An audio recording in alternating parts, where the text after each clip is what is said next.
Assalamualaikum warahmatullahi wabarakatuh. Jumpa kembali dengan saya Sekadar Yatmojo, CGP Angkatan 10 dari Kabupaten Pekalongan. Salam guru penggerak, bergerak, bergerak, menggerakkan.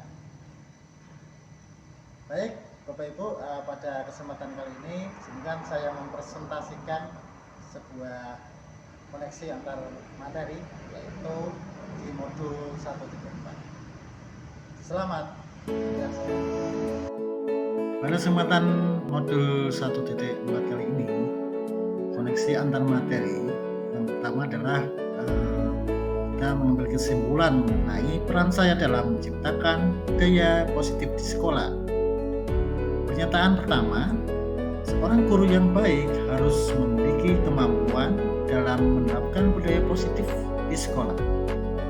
Budaya positif tersebut dapat dijalankan dengan menerapkan konsep-konsep inti seperti disiplin positif, memahami motivasi, perilaku manusia berkaitan dengan hukuman dan penghargaan, posisi kontrol seorang guru, pembuatan keyakinan sekolah atau kelas, dan penerapan segitiga restitusi dalam penyelesaian masalah. Yang pertama mengenai disiplin positif, merupakan cara penerapan disiplin yang mengajarkan anak bertanggung jawab dan menumbuhkan kesadaran diri berdasarkan nilai-nilai kebajikan, dan lebih ke arah disiplin diri yang dapat kontrol diri dalam melakukan segala tindakan, dapat membuat murid memahami dan menyadari berdasarkan motivasi internal, bukan akibat paksaan, ujian, ataupun hukuman.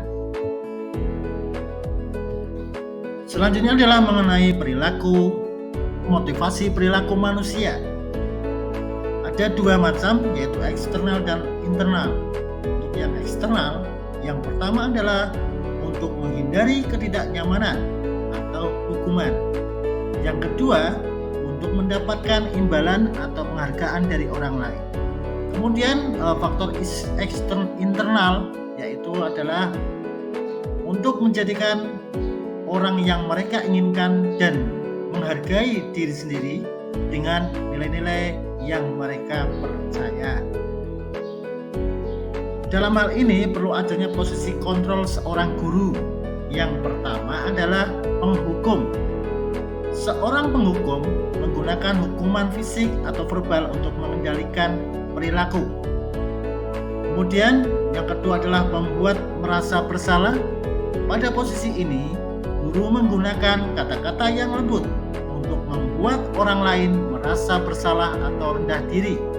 Yang ketiga adalah teman. Guru dalam posisi teman menggunakan persuasi dan hubungan baik untuk mempengaruhi perilaku. Yang keempat adalah pemantau. Seorang pemantau adalah orang yang menjaga ketertiban dengan memberlakukan hukuman atau akibat. Dan yang terakhir adalah manajer. Guru yang memposisikan diri sebagai manajer cenderung bersikap kolaboratif dengan siswa dan mengatasi masalah dengan perilaku dengan berdiskusi. Dalam posisi kontrol yang baik, seorang guru hendaknya menjadi seorang manajer, karena dalam manajer, seorang guru akan bertindak sebagai perantara antara masalah yang ada dengan siswa itu sendiri. Kemudian dalam fase selanjutnya adalah membuat keyakinan kelas. Dalam hal ini, guru berperan dalam mewujudkan terbentuknya keyakinan sekolah atau kelas dengan adanya kesepakatan antara guru dan murid. Yang kedua, keyakinan sekolah atau kelas berupa pernyataan universal yang mudah diingat, dipahami, dan harus diterapkan dalam lingkungan sekolah. Berkaitan dengan filosofi Ki Hajar Dewantara, nilai dan peran guru penggerak, visi guru penggerak, budaya positif dengan menjalankan budaya positif di sekolah, maka akan mempermudah dalam tercapainya tujuan pendidikan nasional sesuai dengan filosofi Ki HD, yaitu pendidikan yang berpihak pada murid dan bersifat menuntun tumbuh dan hidupnya kekuatan kodrat yang ada pada murid. Budaya positif dapat terwujud jika seorang guru memiliki 5 nilai guru penggerak, di antaranya berpihak pada murid, mandiri, reflektif, kolaboratif, dan inovatif. Budaya positif dapat terwujud dengan mendorong kolaborasi antara semua warga sekolah dengan adanya keyakinan sekolah yang harus disepakati dan dijalankan bersama. Salah satu perubahan yang diinginkan sesuai dengan visi guru penggerak adalah terbentuknya budaya positif agar diperoleh sekolah yang nyaman, aman, dan berpihak pada murid.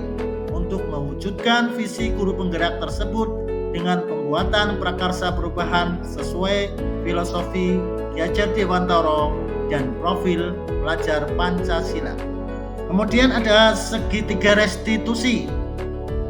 Segitiga restitusi adalah proses menciptakan kondisi baik peserta didik untuk memperbaiki kesalahan mereka sehingga mereka bisa kembali pada kelompok mereka dengan karakter yang lebih kuat. Dalam hal ini, CGP berpengalaman menyelesaikan masalah melalui segitiga restitusi di fase sebelumnya, yaitu ketika ada masalah-masalah kecil seperti siswa yang mencontek, siswa terlambat, dan sebagainya yang bisa kita aplikasikan dalam segitiga restitusi tersebut. Yang terakhir adalah refleksi. Saya sudah memahami konsep-konsep inti dalam modul budaya positif berkaitan dengan disiplin positif, teori kontrol, teori motivasi, hukuman dan penghargaan, posisi kontrol guru, kebutuhan dasar manusia, keyakinan kelas, dan segitiga restitusi. Seluruh konsep tersebut harus diresapi dalam diri, diwujudkan dalam tindakan, dan dibagikan pada rekan guru di sekolah.